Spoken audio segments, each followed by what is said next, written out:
So I record this the morning of November 6th, and this is the second half of my review of the Hampden 8 Marks 1-year-old set. And since that first half, a few things have changed. Haircut, that's probably the best thing that's changed. Yeah, it's this is the only time I can shoot this. So I'm just gonna shoot like this morning. I hugged my girls and I cried. They didn't really understand what was going on. You know what? We're just gonna power through this. We're gonna do this because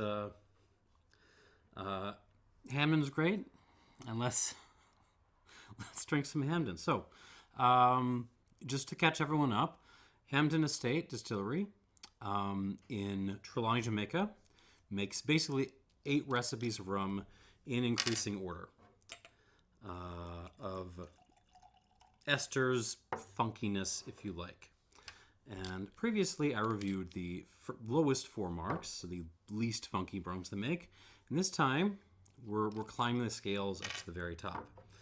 Now, what makes these special, what makes it a new release versus the unaged version I reviewed last year, is they have aged these in bourbon casks for a year.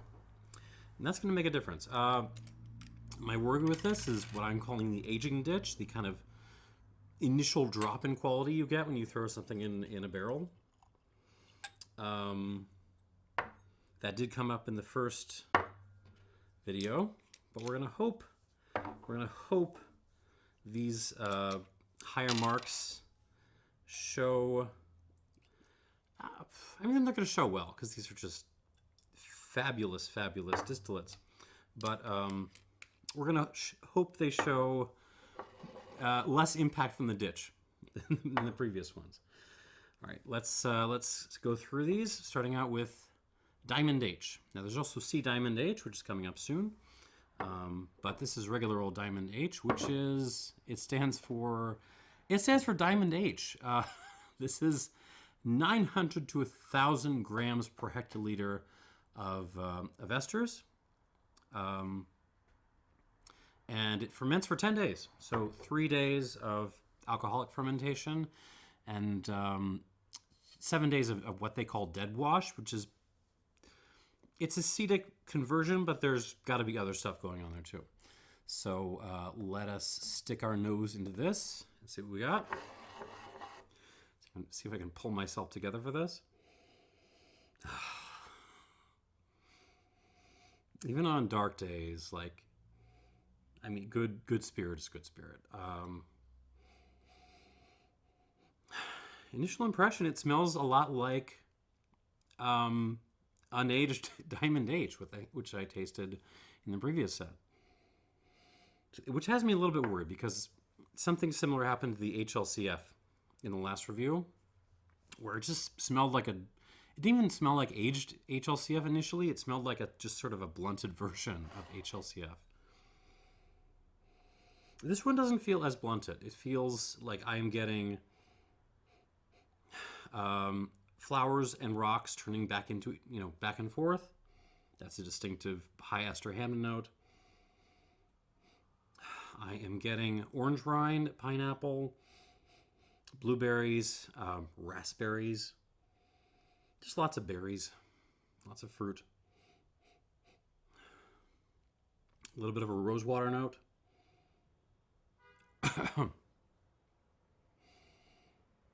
But then, there's elements in here that remind you, hey, man, I'm still a rum. There's a little bit of salted licorice, even a touch of just straight up sea salt. Green olive.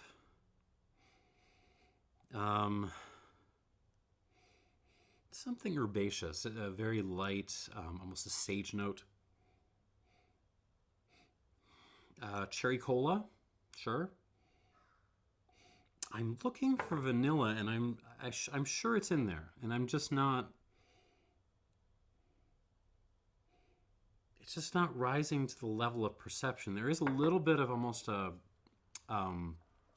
campfire ash sort of note coming through there, which might be the only sign that there's a woodiness.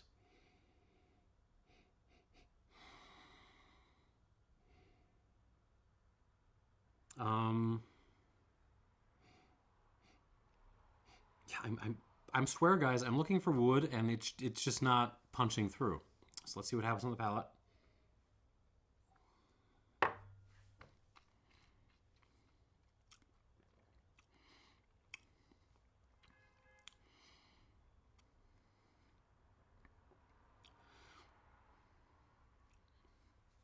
This is darn good Hampden. It's darn good Hampden, but at the same time, the year in wood seems just kind of superfluous. Let me give this one more shot. I'm really struggling. I'm looking for brown sugar, vanilla, anything, but it's just not.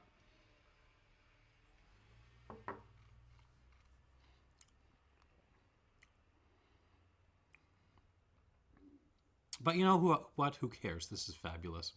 And this is maybe just what I needed this morning.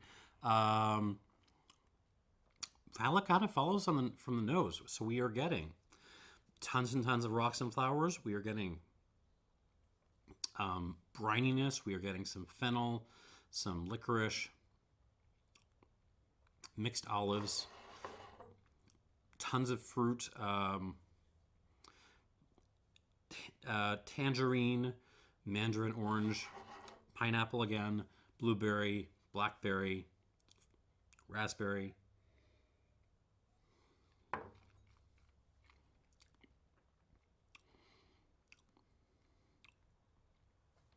little bit of Turkish delight, actually, which is kind of more of a worthy park note, at least in my brain. But yeah, there is a little bit of caramel creeping. There's a little bit of like a Werther's original thing, but even that, I don't think it's from the oak. I think it's just from the spirit.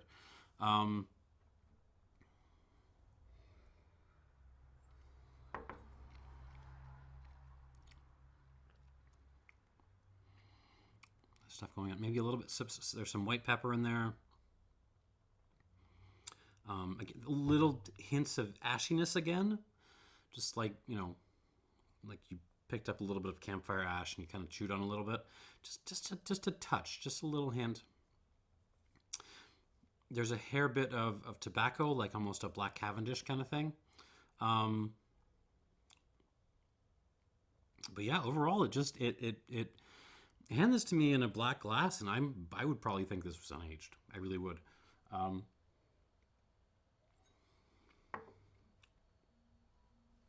Oh, right.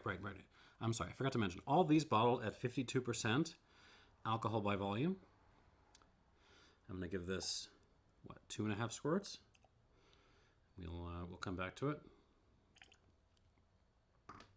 So what I just said, I may just end up repeating for this entire quartet.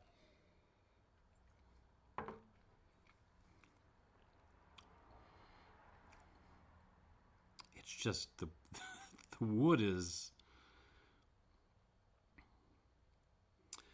maybe more sensitive palates than mine can pick up, distinct woody notes on this, but I'm just not pulling them out. Okay, moving on. Oh, one of my favorites. I think this might have been the champion from the last lineup. HGML, which stands for HGML. No, I'm kidding. It stands for Hampden George. I can never pronounce this. What is that? McFarger Lawson, which is 15 days fermentation, 5 days alcoholic, plus 10 days of dead wash. 1,100 to 1,200 grams per hectoliter pure alcohol of esters. So we're starting to get serious.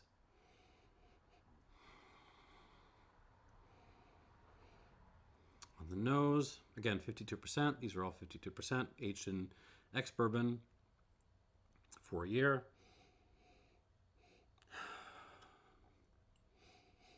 Nose is Unusually restrained for a high ester Hampden. And okay, now there is a little bit of wood creeping through. I don't know. It's the lighting in this room is not great. It's never been great, but it's especially not great today. But this it does seem like a hair bit darker than certainly the Diamond H. So maybe there's more wood creeping into this. I mean, it's subtle though. There's maybe like a little bit of vanilla creamer happening, like hints of like muscovado, like brown sugar creeping in. Hi, Ralphie.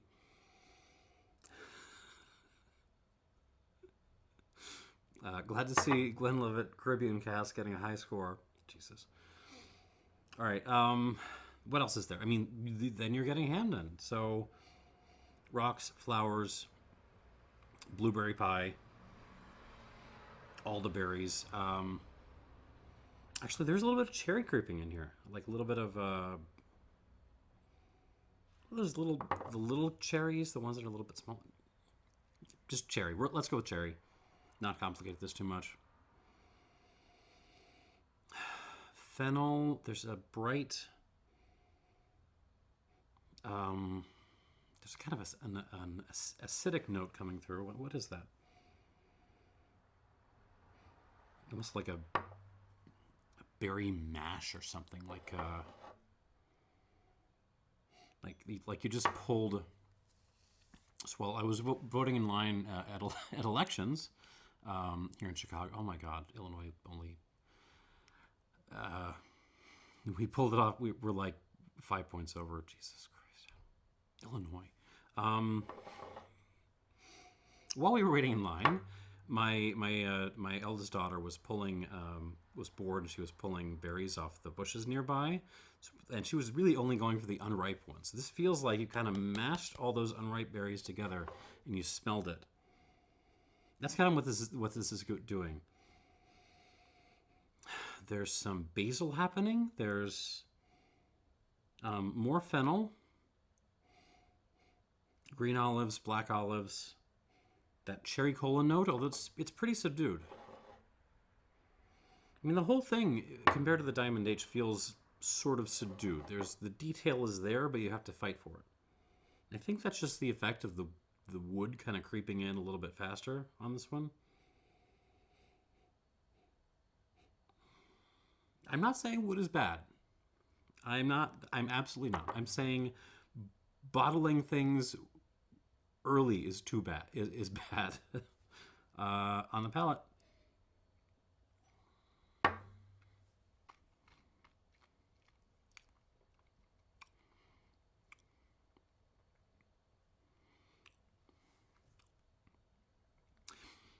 If I remember correctly, the HGML was the mark that kind of won the day in the previous set, and I don't think it's going to win the day here. It's delicious. It's still Hampden, y'all. I mean, this is good stuff, but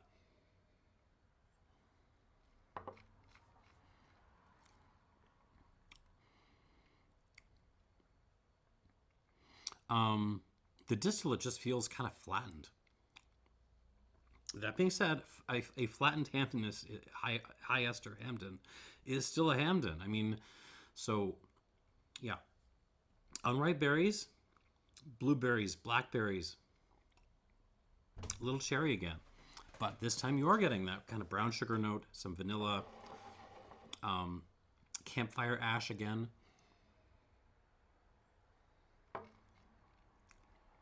Black pepper.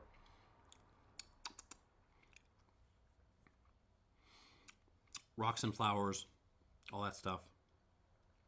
Standard rummy notes, although they're less pronounced on the palate than on the nose. So yeah, a little bit of black olive, fennel, touch of brininess. That little sage note that was in the HGML, it's still kind of it's kind of here again. And structurally, this is very good. I mean, both of these are very good. It's hanging on pretty well. Really dominates the mouth. It's just the complexity where things are just a little bit. They feel like they've been pipped a little bit. All right, let's give this 2 squirts of water. We'll come back to it. Well, 2.5, right? I was doing 2.5. Two. Come on, 2.5. Just don't think about the world, Scott. Just think about the glasses. There's nothing but the glasses. All right, on to the the 7th mark in the set, C Diamond H, which stands for C Diamond H. And this is 20 days of fermentation, 10 of conventional alcoholic fermentation, and then 10 of dead wash. And that results in an ester count of 1,300 to 1,400 grams per hectoliter of pure alcohol. So now we're very serious. We're screaming at the edges of legality. But I got to tell you, on the nose, kind of the same thing as with the HGML. It's beautiful. It's a Hampden, but it's a little bit muted. It's very muted, actually. It's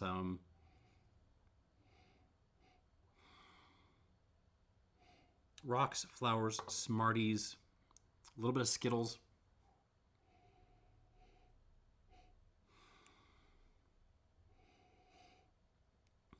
You got your berries, you got your collections of fruit, your orange, your pineapple, your blueberries, and so forth, but they feel very pushed back.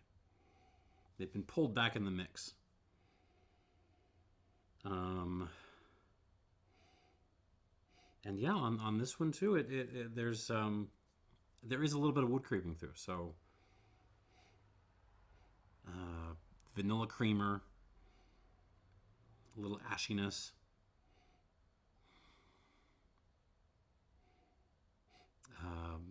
little brown sugar, good brown sugar.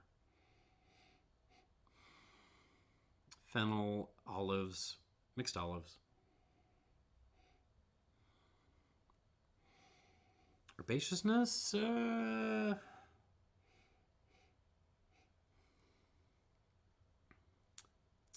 nothing not really an herb, just maybe like a wet leaf thrown in there. Yeah, there's just a little bit of leafiness. And that's mostly it. Again, complex, certainly complex, but feels muted compared to the what I recall from the unaged set. Again, did I go through the idea of setting up the unaged set right next to these so we could compare? Yes, but I'm also emotionally devastated right now and I actually wanted to finish off these reviews on the palate.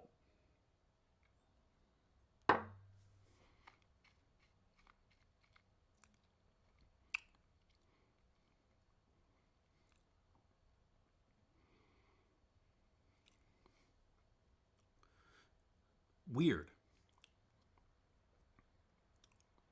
Good, but I mean, the arrival, you feel like it's just gonna.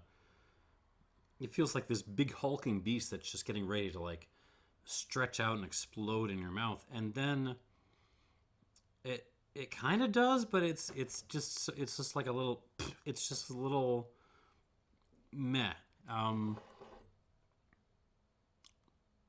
more time.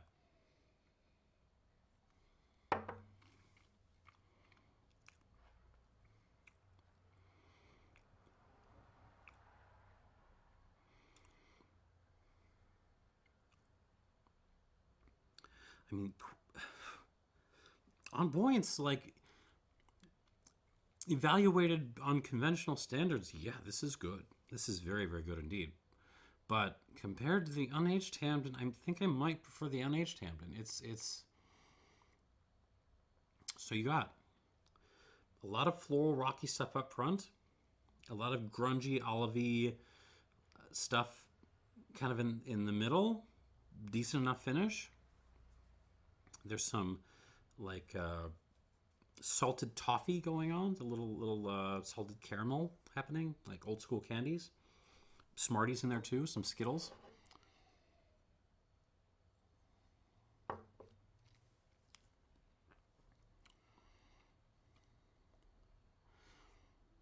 But it all just feels so. It feels like, when you hit a key on a piano really hard, but the other hand you're like muting the string, so it just goes dong. It feels a little bit like that.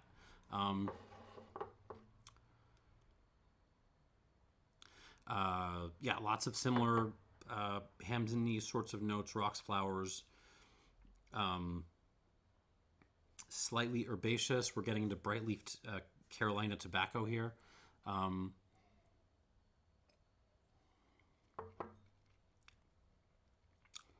Caramel, orange peel, lots of different kinds of orange peels, layers of orange peels, like a pineapple compote kind of thing. Certainly some fennel, the olive thing.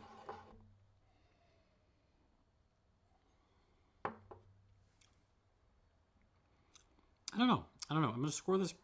I'm going to probably score this pretty high, but I don't think this is getting as high as the unaged version. I'm going to tell you right now. All right, so let's give this a couple squirts,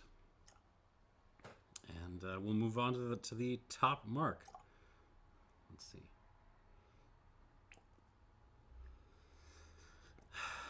I mean, it sounds like I'm complaining, but on the other hand, I'm also really glad Hampden put this set out. If you want to know what the effect of aging is, and you've already got yourself a copy of a box of the unaged set, which you should own, by the way. If you were any kind of rum nerd, go out right now, buy yourself the Hampden unaged mark set. But if you want to see what the effect of oak is, specifically on those, but also just kind of in general for a year, this is a kind of a really cool educational experience. It's a, nearly $200 educational experience, but still. And now we are at DOK, Dermot Owen Kelly. 25 days fermentation. We are at 10 plus 15 on this. 1,500 to 1,600 grams per hectoliter of pure alcohol esters, which is, and I've talked about this in previous videos, the legal limit on Jamaican rum. Can't legally make it more funky than this. And it shows. I mean, this is hopping out of the glass. But is it hopping out of the glass with the same force as the unaged version, or especially the still strength version? No, it isn't. I mean, hold on, sorry. Quick delay of game.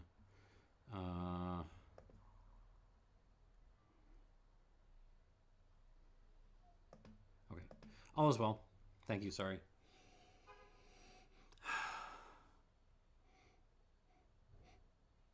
Yeah, so rocks and flowers, lots of rocks and flowers, lots of like beauty salon products, nail polish remover, conditioner, nice conditioner,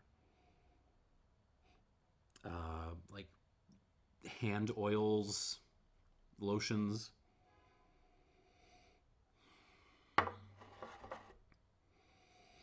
We move. It's hard to say this is muted because it is just so explosive anyhow, but yeah, this is muted compared to what I expect from DOK.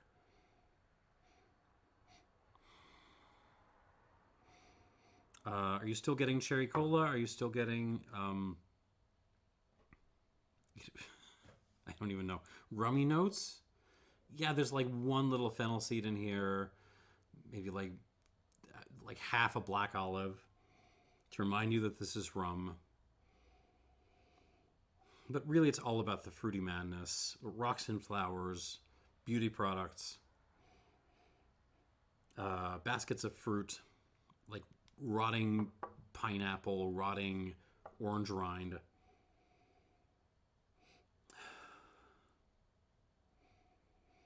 Is there oak?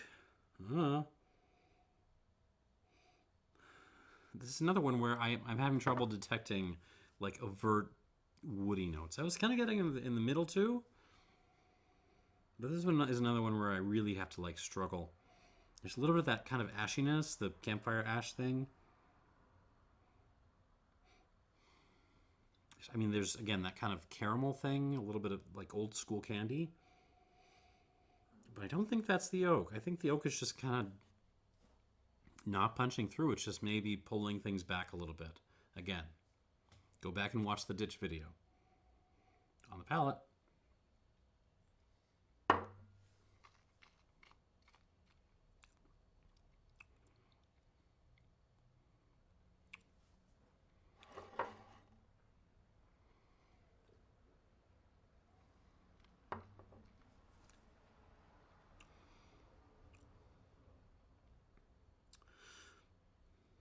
On the palate, the oak is showing a little bit more. There's some vanilla, black pepper, ashiness. In some ways surprising. This feels more coherent on the palate than the especially the Sea Diamond H did. It's just a laser beam of like unripe berries and rocks and flowers shooting straight into your mouth and hitting the back of your palate. It's nice. There's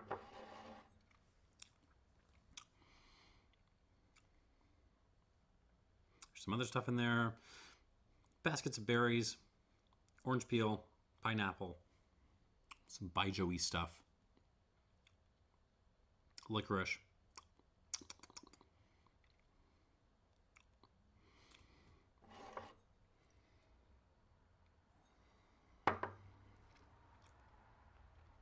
This is showing pretty well. Again, I'm probably going to knock it down a point from whatever the heck I scored the unaged DOK, but this is solid. It's the development feels very coherent. Wood is coming through, but it's not. It works. Yeah, good mouth presence. Good, very solid story to tell. Not my favorite DOK in the world. 2. 2.5.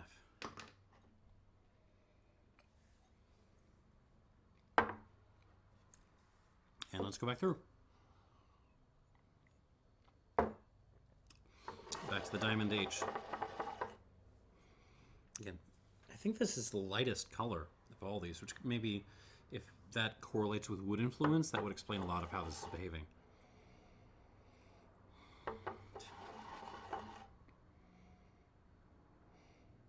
Damn it. Okay. This is doing a little bit of the thing that I think that was some of the ones in the last video were doing, where when I added water, it just kind of muted things down.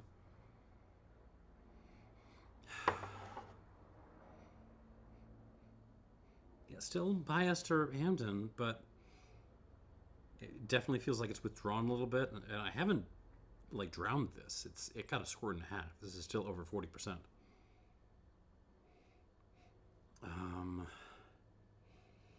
There's an interesting note coming out. What is that? Almost like a gooseberry New Zealand Sauvignon Blanc thing. Interesting. Maybe that's the wood. I've never gotten gooseberry off of American oak before, but who knows? A little more ashiness. Huh. Some different tropical fruit coming out, almost some papaya or something. Okay, on the palate.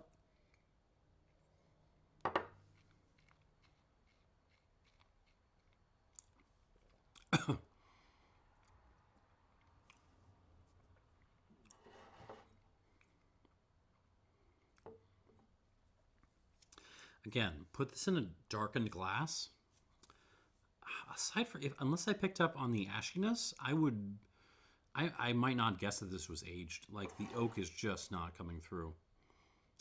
Except again for that little sense of ashiness. There's just a big old Fago pineapple orange sledgehammer attacking my mouth. Rocks, flowers.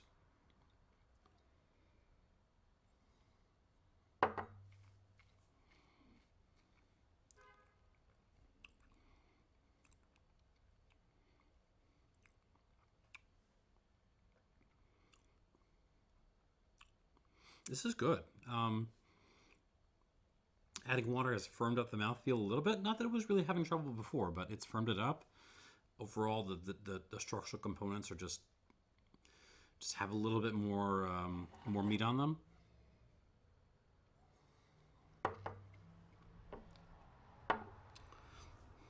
Score-wise, this is pretty dang good. But again, I have to, in my brain, I'm like, is that a result of the aging? What is the oak doing here at this point of, like, you know, dumping the barrel? I'm going to call this an 88. I think this is very, very solid indeed. And let us move on.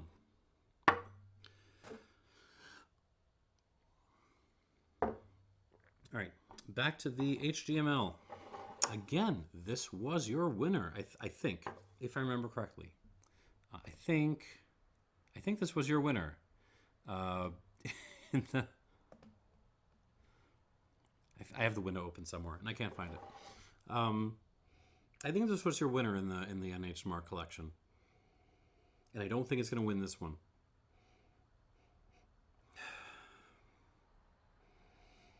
Yeah, it just smells like crushed Skittles. Maybe with a little, you know, maybe you poured a little bit of lemonade in there, but to help them get all mashed up. No, there's still some like rocks and flowers coming through. But of all these, this, on the nose, this feels the most muted. It really does. No, the fruit is still there. I mean, this is still a fabulously well-made rum. But imagine how much better it would be if it had never touched oak, or if it had been in oak for an extra, I don't know, 5 or 6 years. That's the conundrum with these. On the palate.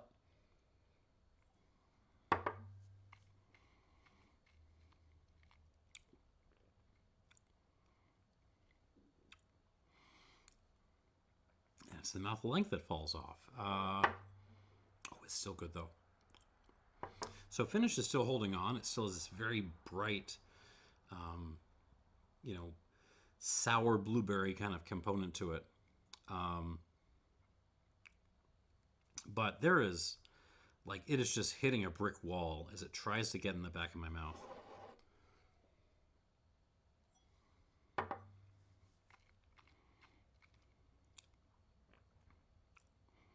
Yeah, I mean,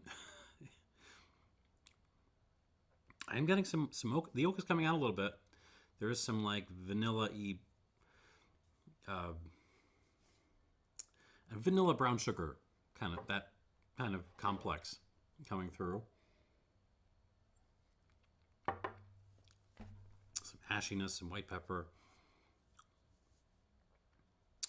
But it's that bright acidity, the bright berry acidity that's kind of the star of the show here. There's some floral stuff, the minerality, that's in there.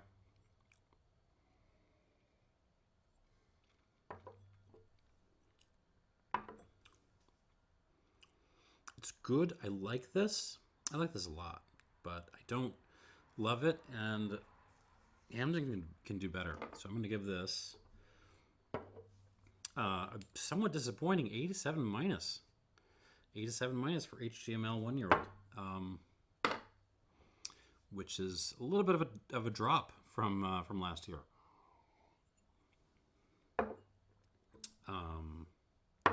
Moving on. Sea Diamond H. Now with oak and water. Again, like these, the noses in these are just sort of muted. It's not as muted as the HGML was. You got those kind of old timey candies, the Skittles coming through. Still, not any more oak on the nose than there was before, though, which is interesting.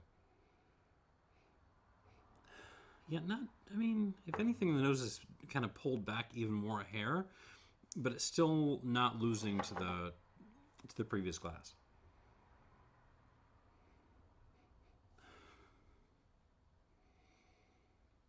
It's a fun tasting experience, this is. It's not...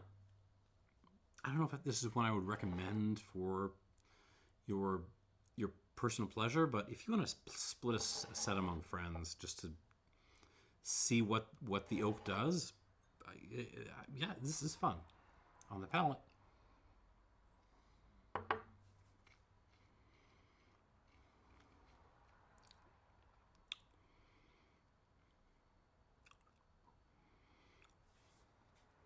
Again, these middle two are just, the way they act in the mouth is just a little bit awkward, and it's hard to articulate how.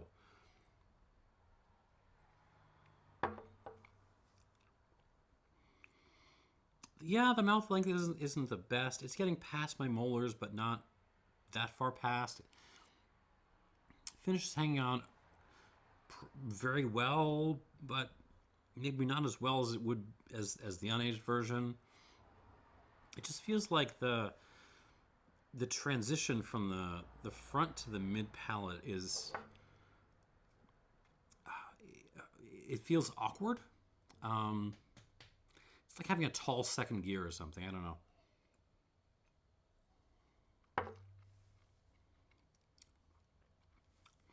It's fine. Feels like it's going to be a big hulking monster. There's some, stinky, olivey, funky stuff happening up front. And then you think it's going to roll back and explode, and it does a little bit. That does a little bit. You get some flowers and rocks and cherry cola, a little bit of vanilla brown sugar, but less than you would anticipate.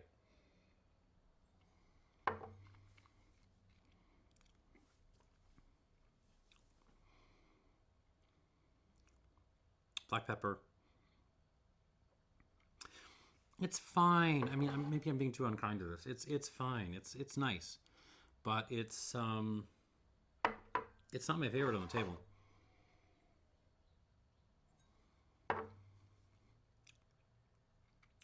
So far, it's actually the Diamond H that I think is winning this. I'm going to give the C Diamond H. Let me try these are tough to score. Let me try the HGML one more time.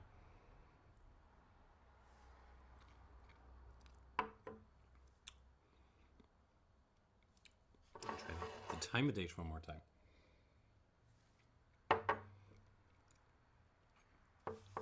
Am I getting a little drunk? Yes, but can you blame me? Oh my God. Just, oh God, watching the returns. Oh. Sorry, focus. Hampden. Esters. Rum.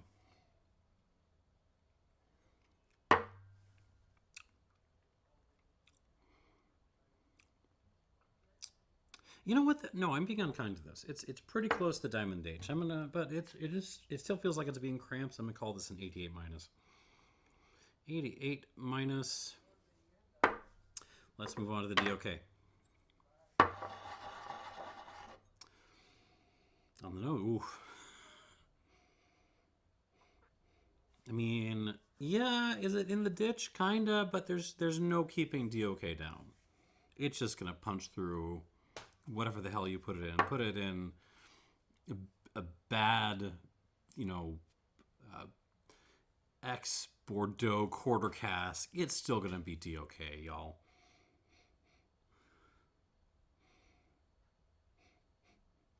Yeah, flowers, blueberries, rocks for days. Just so concentrated and, I mean, huge, but at the same time it feels precise. It feels like laser-like and like huge and exacting.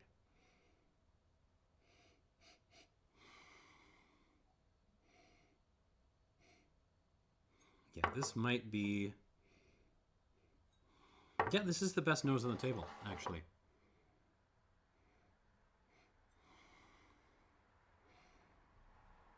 Flowers, beauty salon stuff. With water, the rum elements, the fennel, the olives, they kind of fade away. But you do get like more intensity on like the berries and the flowers, and I'm okay with that trade. On the note, on the palate.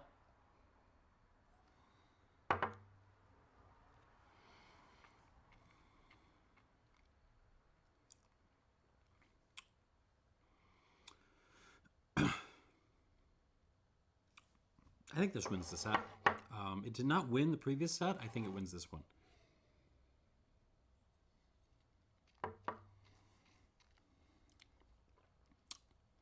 Not much change with the water. It still just feels like a big old plasma beam shooting into my mouth that's made of blueberry and flowers and rocks and expensive lotions. You know, just directly hitting the back of my palate and exploding back there. Again, still not my favorite example of DOK ever. Not even close, but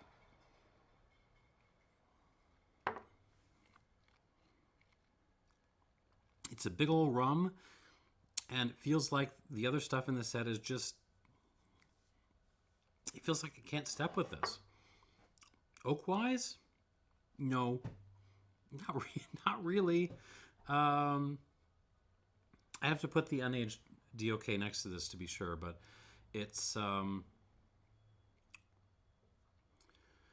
yeah, I'm not identifying, at least immediately identifying obvious oaky elements on this. There's a lot of sour, you know, again, my daughter's kind of crushed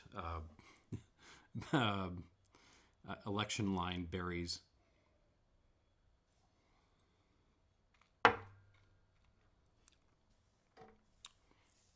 Can I 90 this? I'm close. I'm close. No, I'll give it an 89 plus. 89 plus. Can't quite 90 it, but there we go. So, yeah, that is your lineup.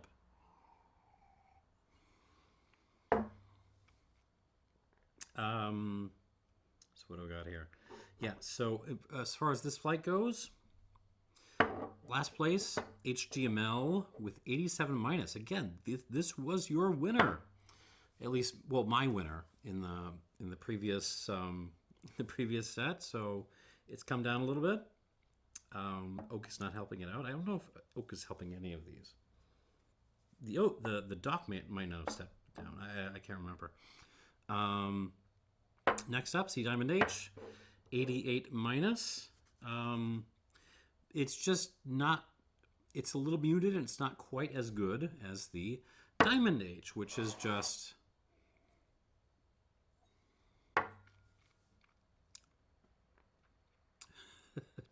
It feels like the oak has never touched this, and maybe that says something. But 88 points for it, and then your winner, 1-year-old DOK at 89 plus points, and yeah, that's... Sorry, I just realized these are out of camera. There we go. So yeah, that's our Hampden set, and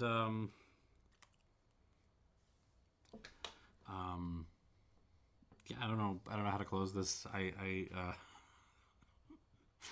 It's been a rough morning, because I don't even know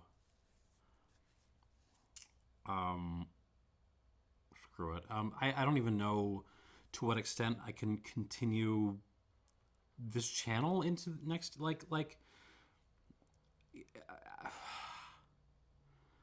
how the hell do I continue this channel if there's going to be like some goddamn 200% tariff on Jamaican rums, which I'm sure Jamaica is gonna pay for. I mean, that's.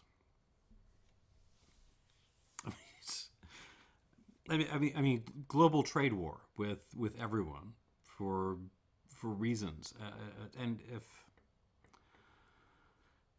if you think that's, I mean, I'm gonna cut all of this. I mean, if you think that's crazy, right? I mean, you're. Oh, by the way, look back at the last 8 or 9 years at all the crazy things that weren't supposed to happen that have happened, and also maybe consider looking back at the fact that we have the Republican Party,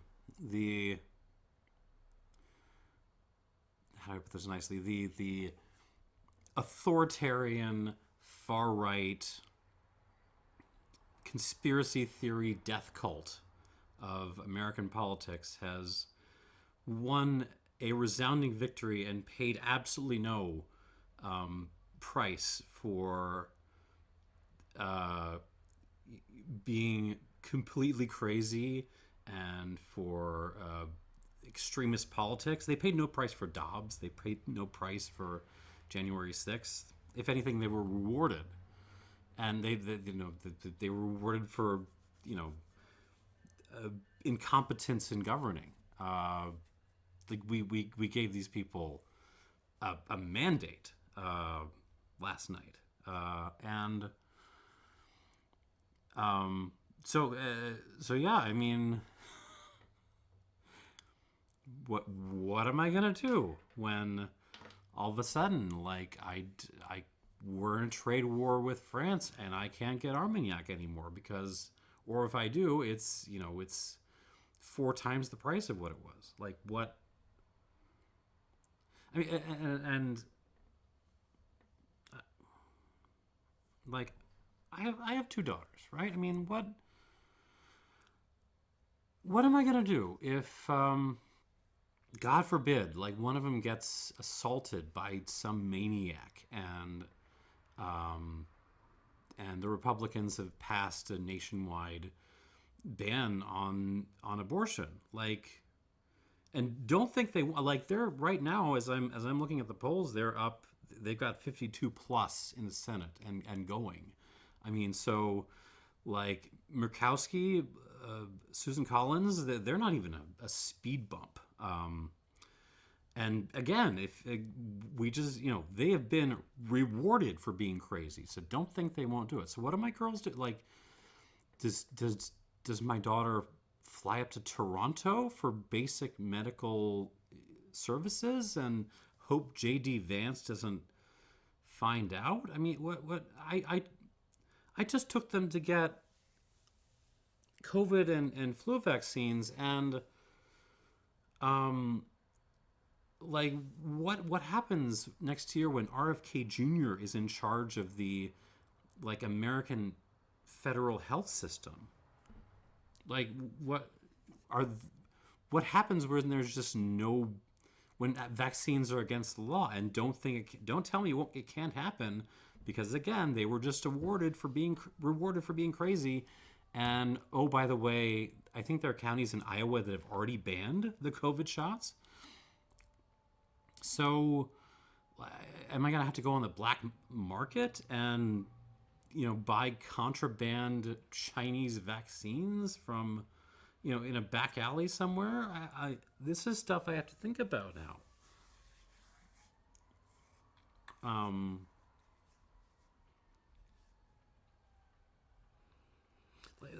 My daughters are dual citizens. They're Lithuanian Americans through their mother. Like, they have family in Vilnius. I mean, we were planning on going on a trip there in the summer, and now that's probably not going to happen because guess what? I mean, Lithuania, along with Moldova, I guess, are next on Putin's menu. I mean, after Ukraine. I mean, you think the Republicans are going to keep supporting Ukraine? Because I don't. I think maybe the rest of NATO's going to step up. Who knows? But if I had to put in a bet, I would say they run out of ammo sometime in the middle of next year, and that's it. And then it's on to Lithuania and my wife's family, my girl's family. Because hey, I mean, it's already like American policy, right? That our friends get to commit war crimes and snatch territory with impunity, and so why not just add Russia to that list? No problem. I mean, I've got relatives living in Florida. I've got friends living in Puerto Rico. Like they're already, they already don't know how they're going to live their lives in the midst of climate change. And now we're going to, step on the pedal.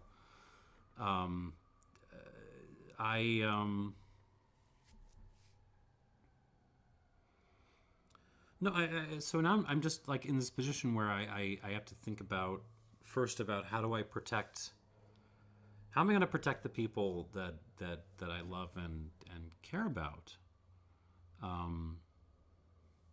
Because it's going to get bad. It's going to get bad. Like, and don't think. I mean,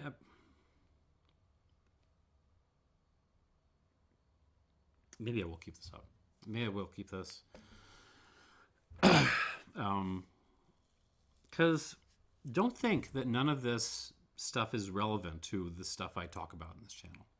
Like, don't think that for a second. Like we start popping tariffs on everything. We start a global trade war. That's going to be relevant to spirits business and everything I talk about here. Even if we leave legal immigrants like my wife. Even if we leave those alone and we don't start denaturalizing citizens, like the state-sponsored terrorism that's about to smack migrants in the face. That's gonna affect agriculture. That's gonna affect labor markets. That's gonna affect the stuff I talk about in this channel. Global instability, the old hegemon, the country that's been in charge of, that's been leading the globe for the last 80 odd years, suddenly being asleep at the wheel, don't think that's not going to affect the stuff I talk about on this channel. Economic policy, like that's going to favor the trusts and the people that are already wealthy, like. That's going to force brands to further move up market to chase that shrinking sliver of consumers that still actually have money. And oh, by the way, the collectibles market, because again, those people still have money even though the rest of us don't. Environmental policy. New Yarmouth earlier this year, had to shut down because they'd never, because of excessive rainfall that had never been seen before there. And that's what caused the Ray and Nephew shortage. Think there's not going to be more stuff like that. Think it's not going to get worse if we, let the largest polluters in the world do whatever the hell they want. All of this is relevant to my rinky-dink channel and the stuff I talk about here, and me as a person, but also me as a spirits fan. Like so I'm ranting.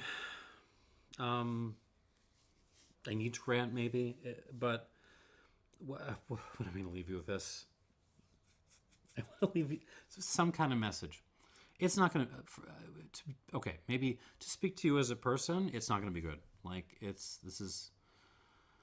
going to be dark. It's going to be dark for a long time. And I would say protect yourself, come up with a plan to protect yourself and to help who you can help. as a spirits fan, and that's going to be relevant because we're all going to need something to get through this, right? Well, okay, so you've got 2.5 more months where trade policy is going to be run by adults, and then who knows? So if you've got a wish list, and especially if you've got a wish list of foreign products, but even domestic products. Remember what I said about like effects on agriculture, base materials, labor markets? Yeah. Even domestic stuff. If you got a wish list, now is the time. Don't, stop waiting for sales. Stop trying to make up your mind. Now is the time to pull some triggers on some stuff because God only knows what's going to happen at the end of January. I mean, brace yourself. Yeah, and I'm not gonna say I was never the hugest supporter of Harris or anything. I was never super duper impressed with her in 2020, and she certainly didn't calm me down by making best friends with the Cheneys. But a victory for Harris would have been at least been a push in gambling terms. So you reshuffle the cards and you deal a new hand, you start a new game. There would have at least been that. But this is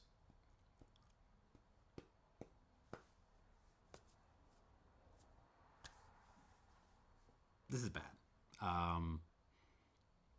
for people worldwide, and for spirits drinkers worldwide. So take care of yourselves. Do what you need to do.